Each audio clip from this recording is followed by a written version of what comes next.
باقی کمیونٹی پہ بھی برڈن پڑ رہا ہے، ان کے ریسورسز بھی یوز ہو رہے ہیں. تو اب اس کا حل کیا ہے؟ اس کا حل ہے کہ کیا وہ ہومیوپیتھک میڈیسن یا حکیموں کی میڈیسن یوز کرنی شروع کر دیں.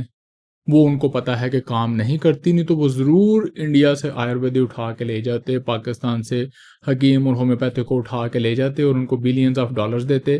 وہ اس کے بجائے، یہ ترقی یافتہ ملک اس کام کی بجائے ریئل پریونشن پہ کام کرتے ہیں. اب یہاں سے آپ کو آئیڈیا ہوگا کہ اس مس لیڈنگ کانسیپٹ کی وجہ سے ہماری کمیونٹی کتنا سفر کر رہی ہے. کیونکہ پڑھے لکھے معاشرے کو پتا ہے کہ یہ ایک پروگریسو ڈیزیز ہے. سو فار ہو سکتا ہے فیوچر میں ہمارے پاس کوئی ایسا جگاڑ، کوئی ایسا نالج، کوئی ایسی میڈیسن آ جائے جو ریسرچ سے پروو ہو جائے کہ یہ واقعی گردے کے مرض کو ریورس کرتی ہے، تو وہ ہم ضرور یوز کریں گے. میں اس میں سب سے پہلا یوزر ہوں گا ان کا، اپنے مریضوں کے لیے. لیکن ابھی کی سمجھ کے مطابق، کیونکہ ہمیں پتا ہے بلینز آف ڈالر کی ریسرچ سے کہ گردے کا مرض ریورس نہیں ہو سکتا ہے، یہ فائبروسس کا پروسیس ہے، یہ بڑھتا جاتا ہے، تو ہم نے اس کو پریونٹ کرنا ہے. اب ایک سمپل سی مس لیڈنگ اسٹیٹمنٹ کی وجہ سے آپ سوچیں کہ کسی بھی قوم کا ریئیکشن کیسا ہے اس بات کو. پڑھے لکھی قوم، گردے کا مرض ہم نے پریونٹ کرنا ہے کیونکہ اس کو ہونے کے بعد نہیں بچایا جا سکتا، زیادہ نہیں روکا جا سکتا. جاہل قوم، او ہون دیو جی جو ہوندا ہے، اللہ نے ہر چیز چ شفا رکھی دیے، ادا بھی کوئی دوائی نکل آئے گی، اور ہم اس کو جانے دیتے ہیں. اور پھر جب سٹیج 5 پہ میرے پاس روزانہ کے 2 مریض نئے میسیجز کے ساتھ آتے ہیں، جب میں ان کو ریکمینڈ کرتا ہوں کہ میں آپ کے لیے بہت زیادہ کچھ نہیں کر سکوں گا، آپ اپنے لوکل نیفرولوجسٹ کو چیک کرائیں، تو پھر وہ غصے میں آ کے پوچھتے ہیں کہ اتنی ترقی کے باوجود سٹیج 5 کی ٹریٹمنٹ کیوں نہیں ہے؟ اب نہیں ہے بھائی. جس طرح ہمارے پاس ڈیتھ کی ٹریٹمنٹ نہیں ہے، دانت میں کیڑا لگنے کی ٹریٹمنٹ نہیں ہے، اسی طرح اسکار ٹیشو کی ٹریٹمنٹ نہیں ہے، ٹانگ کٹ جائے اس کی ابھی ٹریٹمنٹ نہیں ہے. ہاں ٹرانسپلانٹ ہے، وہ گردے کا بھی ہے.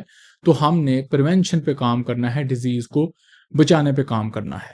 اب ہماری تھوڑی سی ایکسیپشنز کہ اکثر اوقات پاکستان جیسے ملک میں جہاں پہ گردے کے مرض کی ایک بہت بڑی وجہ بد پرہیزی، بے احتیاطی والا لائف سٹائل ہے.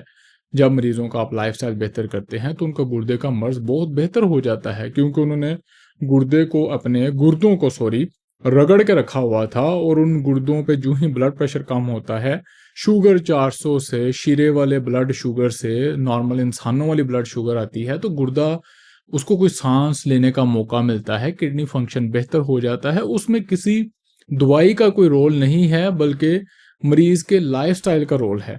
اور ان نمبروں کی امپرومنٹ کو یوز کر کے ڈفرینٹ قسم کے جو طبقے ہیں ہمارے، وہ ڈفرینٹ قسم کی اپنی تشہیر کرتے ہیں اور لوگوں کو فردر کنفیوز کرتے ہیں. یہ وہ ایکسیپشن ہوتی ہیں جن میں گردے کا فنکشن بہتر ہوتا ہے، کیونکہ وہ تھا ایک بےہودہ قسم کے لائف سٹائل کی وجہ سے. اور جو ہی آپ نے وہ لائف سٹائل، وہ برڈن گردوں سے ریموو کیا، گردے کا کام ذرا بہتر ہو گیا، اور کریٹنین 2 کی بجائے 1.6 1.4 پہ آ گئی، اور آپ کا کڈنی فنکشن اچھا ہو گیا. ایپیسوڈ کو ہم سمرائز کرتے ہیں. گردے کے کام میں امپرومنٹ کے بارے میں بہت ساری کنفیوژن ہے، مس لیڈنگ اسٹیٹمنٹس ہیں، جس سے نہ صرف کوئی خاص مریض سفر کرتا ہے بلکہ پوری کمیونٹی سفر کرتی ہے.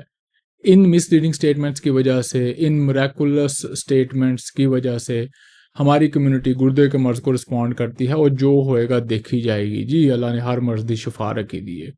جو پڑھے لکھے معاشرے ہیں، بے شک وہ مسلمان ہیں جو اللہ پہ بلیو کرتے ہیں، بے شک وہ جو غیر مسلم ہیں وہ کوئی عقل اور لاجک سے کام لیتے ہیں، اللہ کی دی ہوئی عقل اور لاجک سے کام لیتے ہیں، اور پریونشن پہ کام کرتے ہیں، کیونکہ ان کو پتا ہے، وہ ریالٹی کو مانتے ہیں کہ یہ مرض کیونکہ بڑھتا جانا ہے، ہم اس کو پریونٹ کرتے ہیں، اس کو ہونے سے بچاتے ہیں. اسی لیے ساری ریسرچ، ساری ادویات، سارے ٹیسٹ گردے کے مرض کی پریونشن پہ فوکسڈ ہیں. آپ کا گردے کے مرض کے ریورسل اور پریونشن کے بارے میں کیا کانسیپٹ تھا؟ آپ اس کو کیسے دیکھتے ہیں، کیسے سوچتے ہیں؟ کیا آج کی ایپیسوڈ کے بعد آپ کو کچھ ڈفرینٹ سوچنے کا موقع ملا؟ ان سب کامنٹس کا آپ نے رپلائی کرنا ہے، اپنی اوپینین کا اظہار کرنا ہے ایک سینٹنس میں، سمپل الفاظ میں، جو کہ باقی مریضوں کو بھی سمجھ آ سکے اور مجھے بھی اس کا جواب دینے میں آسانی ہو. اور ملاقات ہوگی اگلی ایپیسوڈ میں. اللہ حافظ.